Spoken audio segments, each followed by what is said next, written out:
สวัสดีครับคุณผู้ชมครับขอต้อนรับคุณผู้ชมเข้าสู่รายการอัศจรรย์ใจไทยแลนด์อรรถรสที่มองทุกมุมของเมืองไทยผ่านรายการเราครับในช่วงแรกของวันนี้ครับคุณผู้ชมครับผมจะพาคุณผู้ชมไปพบกับเด็กๆและก็โรงเรียนแห่งหนึ่งครับซึ่งต้องบอกก่อนว่าประสบปัญหามากในเรื่องของอุปกรณ์การศึกษาและนี่คือกิจกรรมหนึ่งของวัดฝายหินและก็คลื่น FM 104.5 MHz ของวัดฝายหินเช่นกันครับร่วมกับคณะสงฆ์เชียงใหม่เราเอาสิ่งของที่ผู้ใหญ่ใจดีทั้งหมดทั้งมวลนั้นไปมอบให้กับน้องๆและก็เด็กๆที่นี่ครับคอนเซ็ปต์ของเราก็คือน้ำไฟเข้าไม่ถึงและโรงเรียนแห่งนี้ชื่อว่าโรงเรียนยะลิกุยอยู่ที่อำเภอแม่ตื่นจังหวัดเชียงใหม่เดี๋ยวเราไปชมกันครับต่อจากนั้นคุณผู้ชมจะได้รับฟังธรรมะจากครูบาอาจารย์พระเถรานุเถระต่อจากครั้งที่แล้วก็คือหลวงปู่ก้านหรือว่าพระเนคขมะมุนีซึ่งท่านเป็นศิษยานุศิษย์ของหลวงปู่มั่นภูริทัตโตโดยตรงนะครับและปิดท้ายรายการครับที่จังหวัดเชียงใหม่เขาบอกว่ามีวัดแห่งหนึ่งซึ่งพระพักตร์ของพระพุทธรูปนะซึ่งเป็นพระปฏิมาเนี่ยสามารถเปลี่ยนพระพักตร์ได้เรื่องราวเป็นแบบใดสามารถติดตามรับชมได้ที่นี่ที่เดียวอัศจรรย์ใจไทยแลนด์ครับ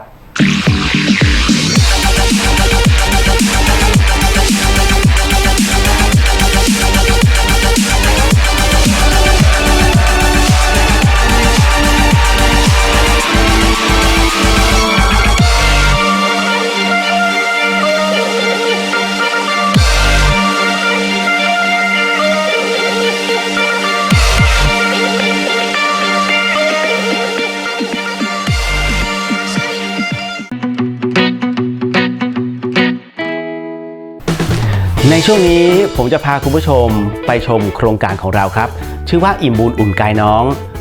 เรานำข้าวของที่ได้รับจากผู้ใหญ่ใจดีคณะสงฆ์เชียงใหม่รวมถึงน้องๆและก็ญาติธรรมที่เป็นแฟนรายการของ FM 104.5 MHz ของวัดฝายหินเนี่ยครับมาบริจาคให้ที่หมู่บ้านแห่งนี้ครับชื่อว่าหมู่บ้านยาลิกุยเป็นโรงเรียนที่อยู่ในถิ่นทุรกันดารณอำเภอแม่ตื่นจังหวัดเชียงใหม่หนทางจะเป็นอย่างไรมันยากลำบากแค่ไหนไปชมครับ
สวัสดีครับคุณผู้ชมวันนี้เราขอนำเสนอภาพของการฟันฝ่าความยากลำบากที่คณะสงฆ์จังหวัดเชียงใหม่ร่วมกับสถานีวิทยุพระพุทธศาสนาแห่งชาติและสังคม FM 104.50 MHz และกลุ่มออฟโรดภาคเหนือครับร่วมกับวัดฝายหินได้นำสิ่งของที่เราได้รับจากผู้ใหญ่ใจดีทั้งหลายนั้นไปแจกให้กับเด็กนักเรียนที่ได้โอกาสณหมู่บ้านยะลิกุยตำบลแม่ตื่นอำเภออมก๋อยจังหวัดเชียงใหม่กับโครงการอิ่มบุญอุ่นกายน้องการเดินทางจะเป็นอย่างไรกันดารแค่ไหนไปชมกันครับ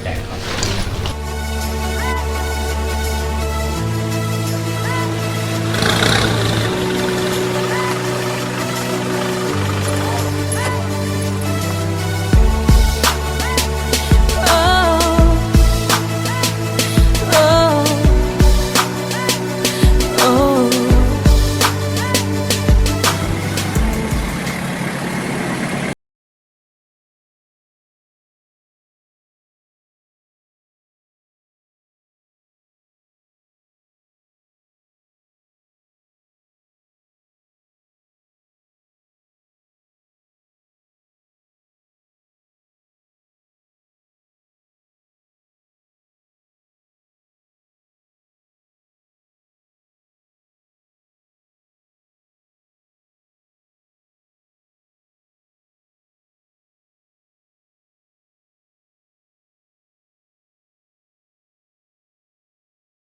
ไปยังหมู่บ้านยาลิกุยน้ำอำเภอแม่ตื่นจังหวัดเชียงใหม่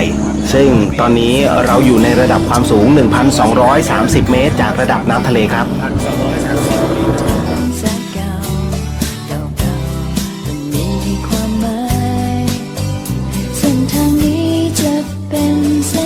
จะเห็นได้ว่าเส้นทางที่เรากำลังเดินทางไปยังหมู่บ้านยาลิกุย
ชาวบ้านแล้วก็เด็กๆที่นี่เรียกได้ว่ารอต้อนรับคณะของพวกเราอย่างเป็นกันพูเนาะไปจำมือสั่นนี้เราหกเนาะ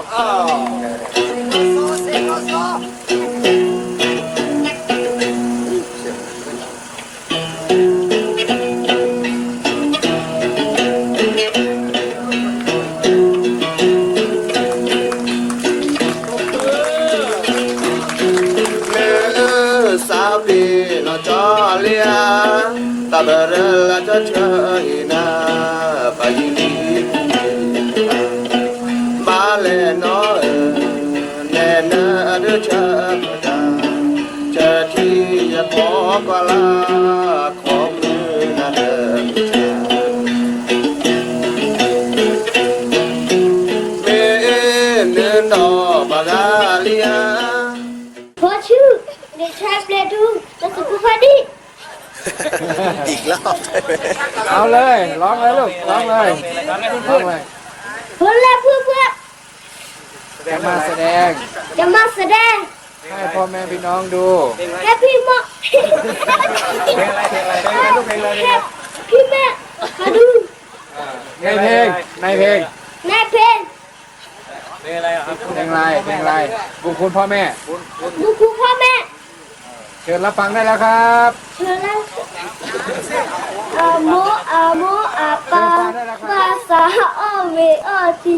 อวิลีกันแหละเลยโจอาโมแล้วก็นอเลยคือปาสูบูแลเลยจีปากะยอโอชูโอกแลปากะบ้านยี่ลิกุยนะครับเป็นเมื่อก่อนนะครับเป็นหมู่บ้านปิดนะครับหมู่บ้านปิดคือเมื่อก่อนนะจะไม่มีใครผ่านเข้ามาทางนี้นะครับจะเพิ่งเปิดได้คือเพิ่งเป็นหมู่บ้านเปิดได้ประมาณ5 ปีนะครับในประวัติหมู่บ้านยี่ลิกุยเขาว่ารถเข้ามาไม่เกิน2 คันครับครั้งนี้ครับวันนี้วันแรกครับที่เข้ามาถึง20 คันนะครับผม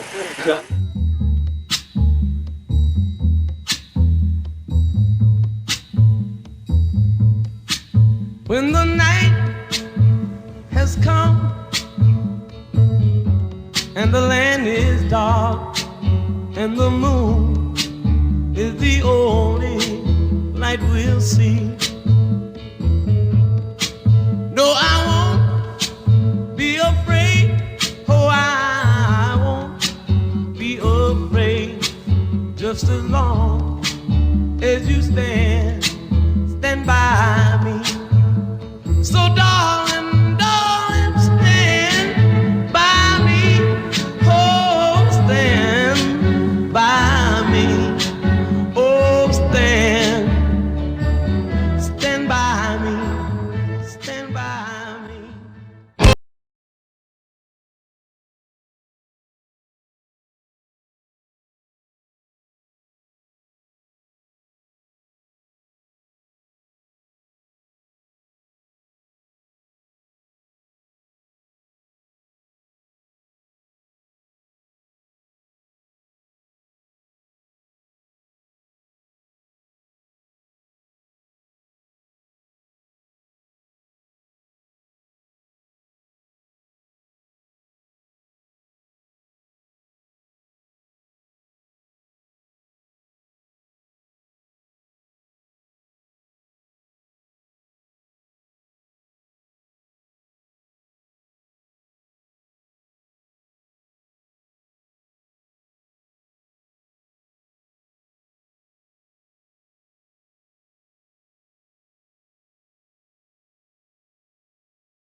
บื้องหลังนะครับ ที่ผมไม่ได้เอ่ยชื่อมาไม่ได้กล่าวมานะครับ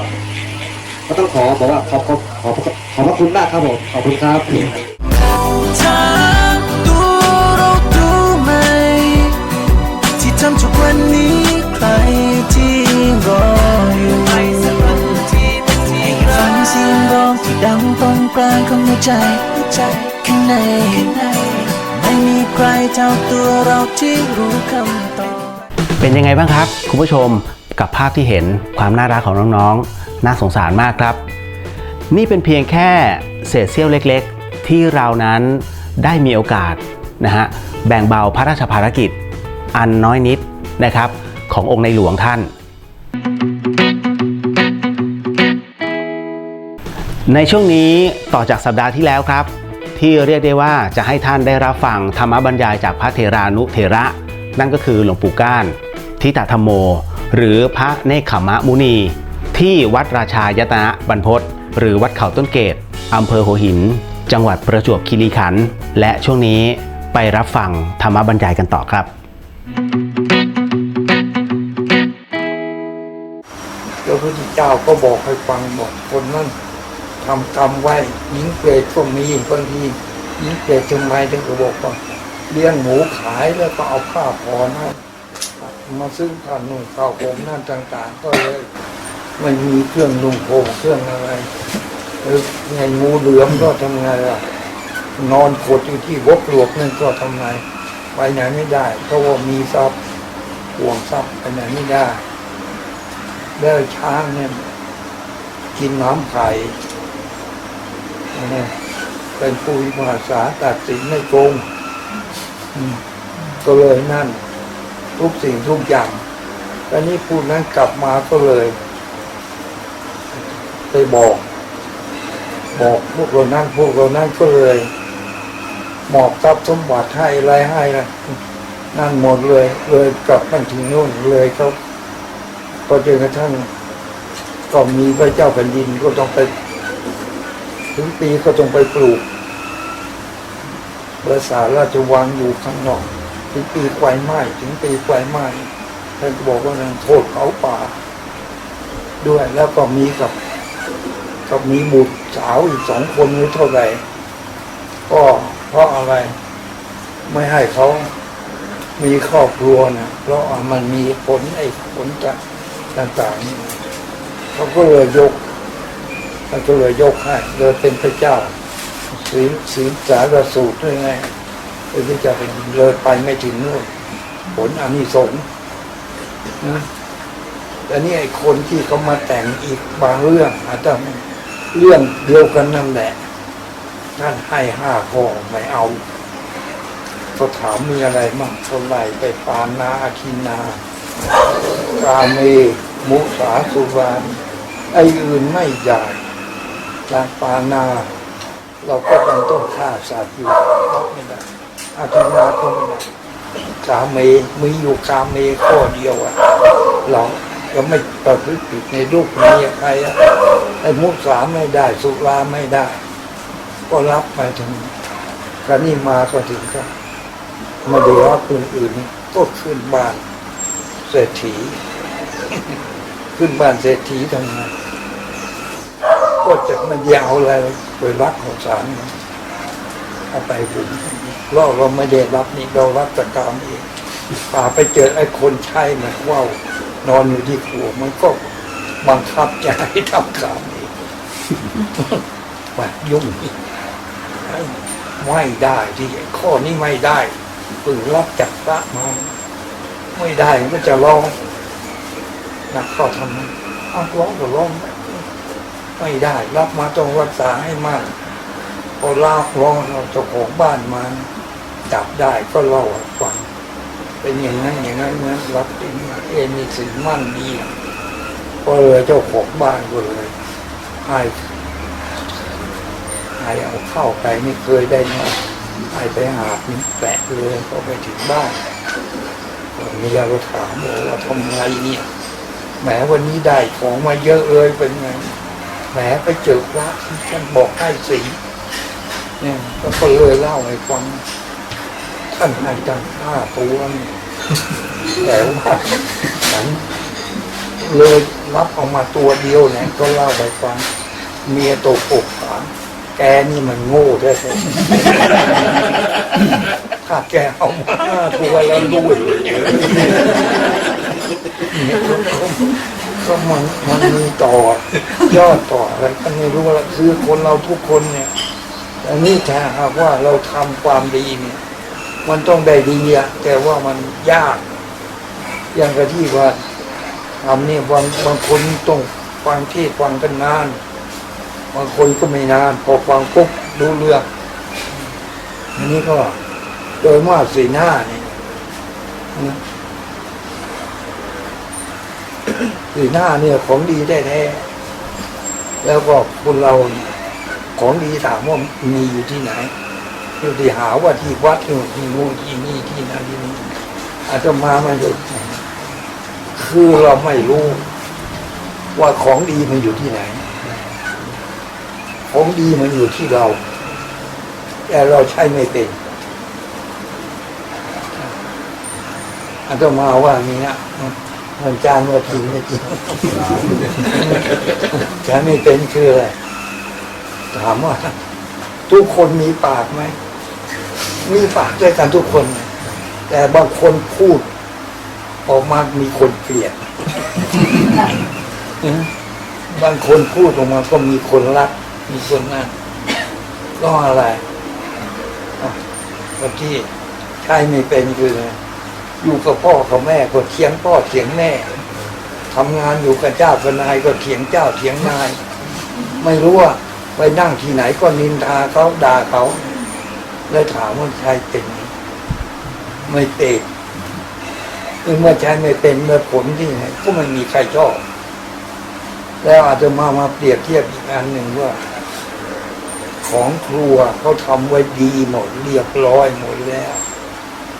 พ่อครัวแม่ครัวแต่นี่คนไม่เป็นนะเข้าไปเห็นนี่ก็มีเป็นคมดีลองหั่นนิ้วเรา เป็นไงมากนะแล้วตอนนี้บางทีก็ไปเจอไอ้สากมันพอดีพอเหมาะกับมือพอไปจับมันแหมมันเหมาะจริงก็เลยเอาไปตีที่สากเขาไปแทนที่จะเอาไว้ตำน้ำพริกก็ไม่รู้นี่ไม่เป็นนึกว่ามันเหมาะมือก็ไปใช้ไม่เป็นไปตีที่สากของเขาก็เดือดร้อนใช้ไม่เป็นนี่อาจจะมาว่าเดือดร้อนทั้งนั้นแต่นี่คนที่ใช้เป็นคนแรกใครพระพุทธเจ้า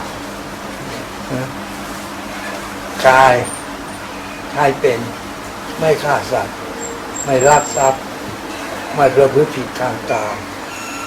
วาจาใช้เป็นไม่พูดเท็จไม่พูดส่อเสียดไม่พูดคำหยาบไม่พูดเพ้อเจ้อใจนึกคิดเป็นไม่โลภอยากได้ของใครอยากได้เราก็ทำไม่พยาบาทปองร้ายใครเห็นถูกต้องตามทนองของธรรมเห็นว่าบาปมีบุญมีนรกมีสวรรค์มีใครทำดีได้ดีใครทำชั่วได้ชั่วเห็นอย่างนั้นถ้าหากว่าใช้เป็นอย่างนั้นแล้วถ้าใครคืนเอาไปใช้ประโยชน์ทุกคนถ้าหากว่าไม่ใช้ไม่ไปทำตามมันก็ไม่ได้มันเป็นอย่างนั้นจริงๆอาจจะมาดูหน่อยก่อนแล้วยังมีอะไรมั่งให้อาจารย์มั่งวันที่ว่าไป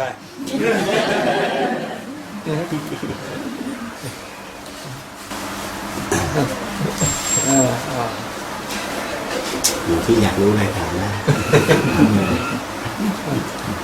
เรื่องอบายมุกอบายมุกมันก็เห็นกันอยู่แล้วแต่นี่แต่ว่าคนเรามันก็หยอกนี่จะว่าไงอบายมุกอย่างแล้วไอ้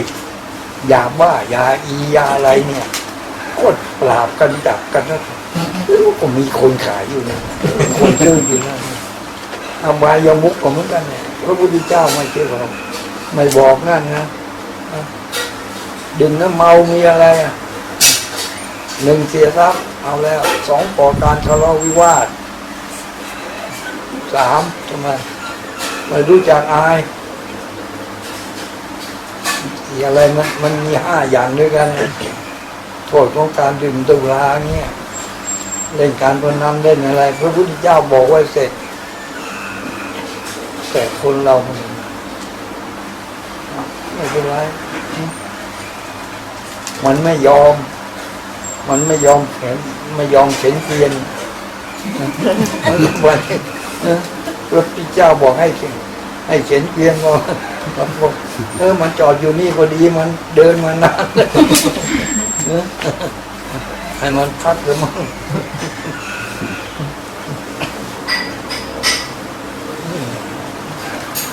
เลี้ยงนี่มาการจามพักปีมีนานกี่วันแล้วเนี่ย3 4 วันกี่วัน5 วัน4 คืน5 วัน 4 คืนแล้วก็ใครอยู่ก็อยู่กันก็มาบัวอาจารย์ไปโรคอยู่กับอาจารย์หลวงตาเดือดอยู่กี่ปี5 พรรษาครับ5 พรรษานี่หลวงพ่อวิญญาณครับ5 พรรษาก็เอาละแต่เท่าไหร่ก็ตามเลยอยู่กลางตามหาบัวกลางตามหาบัวมันสึกแล้วก็มันสึกขึ้นบางคนว่าคนนี้ยังแก่แย่ก็ยังจะสึกอยู่นะนี่ไม่สึกก็เป็นไปได้พระพุทธเจ้าบวชไม่สึกนี่อยู่ที่ชุมพรกับอยู่เมืองกรมหลวงชุมพร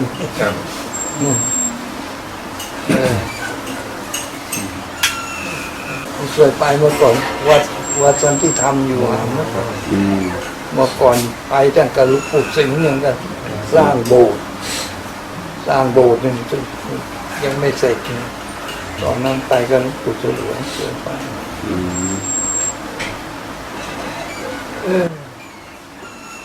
แล้วบ้านเกิดบ้านเกิดผมเกิดออสเตรเลียครับแต่เป็นคนไทยครับลูกคนไทยครับ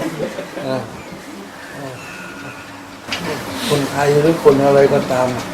ตอนแรกถามว่าพระบาทสมเด็จพระเจ้าอยู่หัวของเราลูกคนไทยหรือไม่ใช่แล้วไปเกิดไอ้เกิดมันก็เลือกไม่ได้แล้วอาตมาเคยว่าคนเราที่ว่าที่โน่นเป็นอย่างนั้นที่นี่เป็นอย่างนี้ถามว่าแล้วเราเลือกเกิดได้ไหมเลือกเกิดไม่ได้แล้วก็ถามว่าบางคนนี่ก็ไปโทษพ่อโทษแม่ก็ไปโทษลูก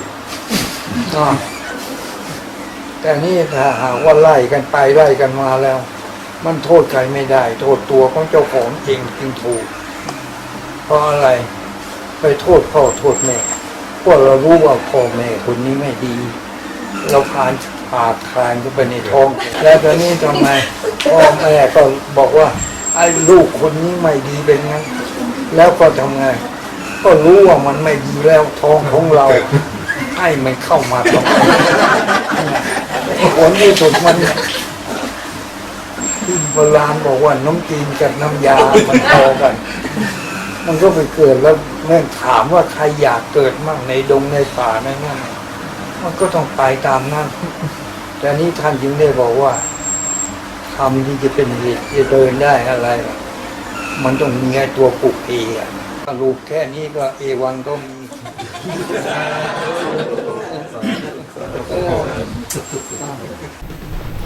โมทนาสาธุกับทุกท่านครับที่ได้รับฟังธรรมบรรยายของหลวงปู่จบลงไป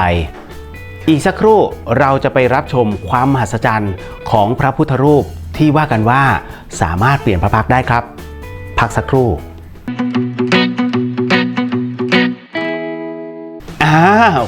มาแล้วคุณผู้ชมผมต้องบอกว่านี่คือความอัศจรรย์มากๆของพุทธศาสนาของเราผมจะบอกว่าที่นี่ครับวัดแห่งนี้เขาชื่อว่าวัดอุโมงค์มหาเถรจันทร์ที่นี่ครับหลวงพ่อสมใจนึกคุณผู้ชมต้องไปชมกันเดี๋ยวนี้ฮะเพราะว่าพระพักตร์ หรือว่าใบหน้าของท่านสามารถเปลี่ยนได้และเปลี่ยนแบบไหนไปเลยดีกว่าครับ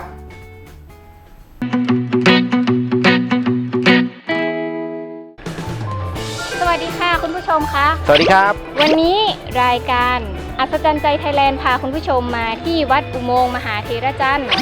ซึ่งตั้งอยู่ที่อำเภอเมืองจังหวัดเชียงใหม่ หรือมีชื่อเรียกอีกอย่างหนึ่งว่า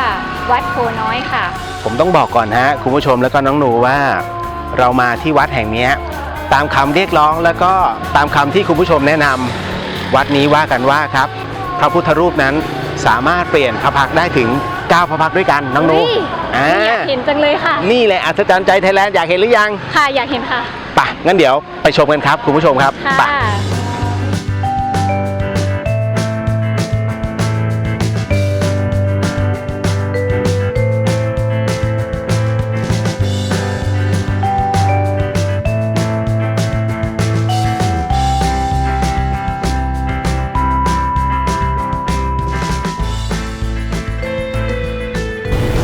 ครับคุณผู้ชมครับตอนนี้ผมก็มาอยู่ในอุโบสถของวัดอุโมงค์มหาเถรจันทร์นะครับ และแน่นอนครับ ตอนนี้ผมขออนุญาตนะครับอาราธนานมัสการนะครับพระครูวิโรธลีลาภรณ์ครับนมัสการครับ นมัสการค่ะ ครับซึ่งท่านเป็นเจ้าอาวาสของวัดอุโมงค์มหาเถรจันทร์และในตอนนี้ครับเราจะมารู้เรื่องราวความเป็นมาเป็นไปของวัดแห่งนี้ครับ วัดอุโมงค์มหาเถรจันทร์ตำบลศรีภูมิอำเภอเมืองจังหวัดเชียงใหม่สร้างขึ้นครั้งแรกเมื่อปีพ.ศ. 1839 โดยกษัตริย์ทั้ง3พระองค์ คือพญามังลายพญางำเมืองและพ่อขุนรามคำแหงมหาราชได้สร้างขึ้นชื่อว่าวัดโพน้อยวัดโพน้อยนั้นเป็นชื่อเดิมพญามังลายพออพยพมาก็เอาเข้าของมาตั้งอยู่ที่วัดเชียงมั่นในปัจจุบันแล้วทีนี้พระได้ต้นโพมาด้วย ต้นโพน้อยได้มาด้วย แล้วก็มาเอาที่วัดเนี้ยแล้วต้นโพมาปลูกก็เลยชื่อว่าวัดโพน้อยที่เป็นหลักฐานแต่ถูกลืมไปประมาณ400กว่าปีครับไม่มีหลักฐานเลยแต่การพูดต่อเนื่องมาเป็นทอดคนเฒ่าคนแก่โดยเฉพาะอาจารย์ชุ่มน้ำบางช้างเป็นอาจารย์ในโรงเรียนยุพราชวิทยาลัยและก็อดีตเจ้าวาดวัดเจตการามท่านได้บันทึกไว้ว่าสร้างวัดโพน้อยก่อนแห่งอื่นๆแต่ปีเดียวกันเขาบอกสร้างวัดโพน้อยเนี่ยต้นปีปลายปีสร้างวัดเชียงมั่นสาเหตุเพราะว่าถ้าจะสร้างวัดเชียงมั่นก่อนไม่ได้เพราะของมันเต็มต้องมาสร้างตรงนี้ก่อนในที่สุดพอสร้างเสร็จแล้วก็คงมีเจ้าวาดมาอยู่ก็เลยมาบูรณะปฏิสังขรณ์วัดวารามต่างๆวัดนี้ได้100 ปีพญากฤษณาก็เลยบูรณะอุโบสถอุโมงค์ก็ขุดอุโมงค์เจดีย์อุโมงค์ลึกลงประมาณ6 เมตรเดินจงกรมนั่งสมาธิถวายให้กับพระมหาเถรจันทร์จันทร์นี้ชื่อว่าวัดอุโมงค์มหาเถรจันทร์ก็เปลี่ยนชื่อจากวัดโพน้อยแล้วก็มาเป็นวัดควายตลีน้อยกลางเมืองเชียงใหม่เปลี่ยนมาเป็นวัดอุโมงค์มหาเถรจันทร์จันทร์ก็คือเจ้าวาดรูปที่1นั่นคือสาเหตุเป็นต้นมาพอคนมาปฏิบัติกันเยอะพระมหาเถรจันทร์ก็หนีออกไปปฏิบัติธรรมอยู่ที่ป่าช้าใกล้ๆกับวัดไผ่11 กหลังมช.พระเจ้าคุณาเลยไปสร้างเจดีย์อุโมงค์ให้เหมือนกันก็เปลี่ยนชื่อจากวัดไผ่11 กเป็นวัดอุโมงค์ส่วนพุทธธรรมปัจจุบันนี้ก็เลยวัดอุโมงค์มี2 วัดเจ้าวาดองค์เดียวคือพระมหาเถรจันทร์นี่เป็นคนเป็นเจ้าวาดทั้ง2 วัดท่านก็จะอยู่ทั้ง2 วัดในที่สุดวัดนี้ก็ถูกลืมไป400 กว่าปีอย่างที่อาตมายกเป็นแรกแล้วประวัติมีอันนี้และอยากทราบว่าที่เนี่ยมีพระพุทธรูปที่เปลี่ยนหน้าได้แล้วทีนี้พญามังลายพญางำเมืองและพ่อขุนรามคำแหงมหาราชพร้อมด้วยศรัทธาประชาชนในยุคนั้นที่สร้างเมืองเชียงใหม่ได้สร้างพระพุทธรูปเขาเรียกว่าพุทธรูปหลวงพ่อเพชรสิงห์1หน้าตัก190เป็นพระพุทธรูปเชียงแสนที่1รอด้วยโลหะพ่อด้วยปูนเดี๋ยวจะฟังบรรยายในเดี๋ยวจะอธิบายว่าเป็นยังไงเป็นยังไงเพราะฉะนั้นมีองค์เดียวนั่นที่ดังที่สุดของตอนนี้น่าจะเป็นของโลก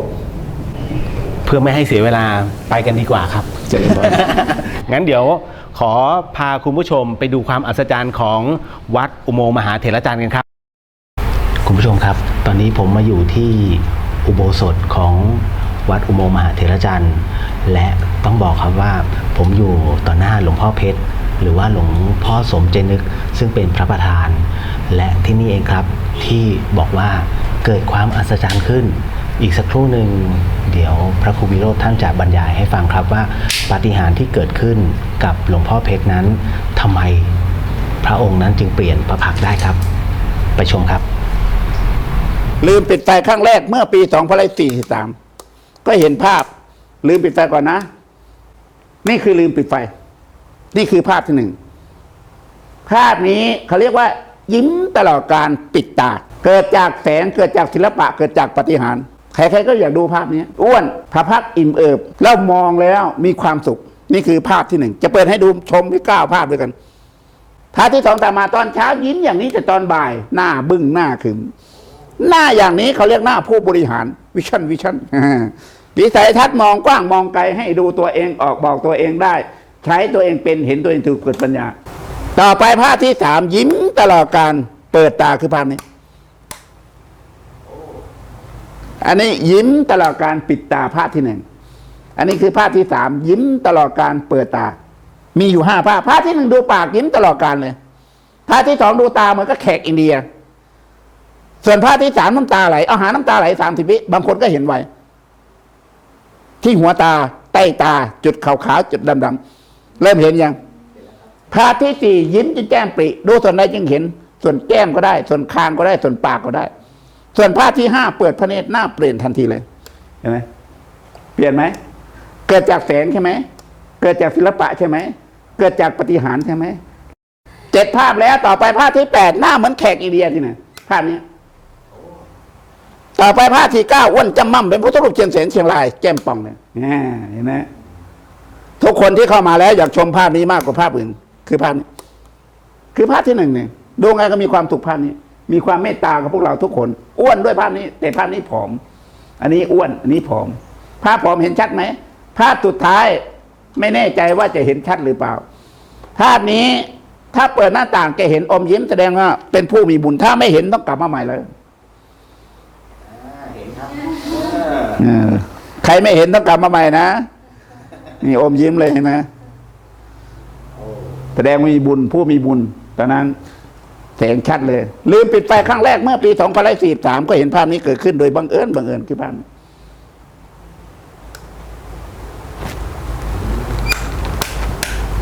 ยิ้มตลอดการทุกคนเข้ามาแล้วต้องขอพรจากหลวงพ่อสมเจนึกขอทุกท่านให้พนมมือขึ้นขอพรจากหลวงพ่อสมเจนึกให้มีสุขภาพพลามัยที่สมบูรณ์มีอายุวันนะสุขภาระจะในสิ่งหนึ่งประการใดก็ขอทุกท่านได้สมความมุ่งมั่นปรารถนาโดยทั่วหน้ากันทุกท่านทุกคนเทินสาธุสาธุสาธุแล้ววันนี้ต้องขออาราธนานิมนต์ขอบพระคุณพระครูวิโรจน์ศรีลาภรณ์ครับซึ่งเป็นเจ้าอาวาสวัดอุโมงค์เถรจันทร์สาธุครับขอบพระคุณนะครับพระอาจารย์ครับที่ให้ความรู้และให้ธรรมะให้กับศรัทธาสาธุชนสัปดาห์หน้านั้นเราจะนำเสนอเรื่องอะไรติดตามรับชมได้ทางช่องดีทีวีแห่งนี้สำหรับวันนี้สวัสดีครับสวัสดีค่ะ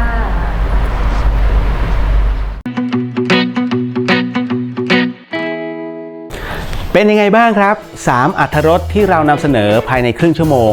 มีทั้งเศร้ามีทั้งได้ธรรมะและมีความอัศจรรย์ในตัวคุณผู้ชมสามารถที่จะส่งเรื่องราวท้องถิ่นของคุณผู้ชมเองให้เรานั้นได้ไปติดตามและก็ถ่ายทำเพื่อที่จะเอามาออกอากาศได้นะครับตามที่อยู่ข้างๆนี้ครับและแน่นอนที่สุดสัปดาห์หน้ามีเรื่องราวอีกมากมายที่น่าติดตามครับอย่าพลาดเคเบิลทีวีแห่งนี้เท่านั้นกับอัศจรรย์ใจไทยแลนด์ฮะสวัสดีครับ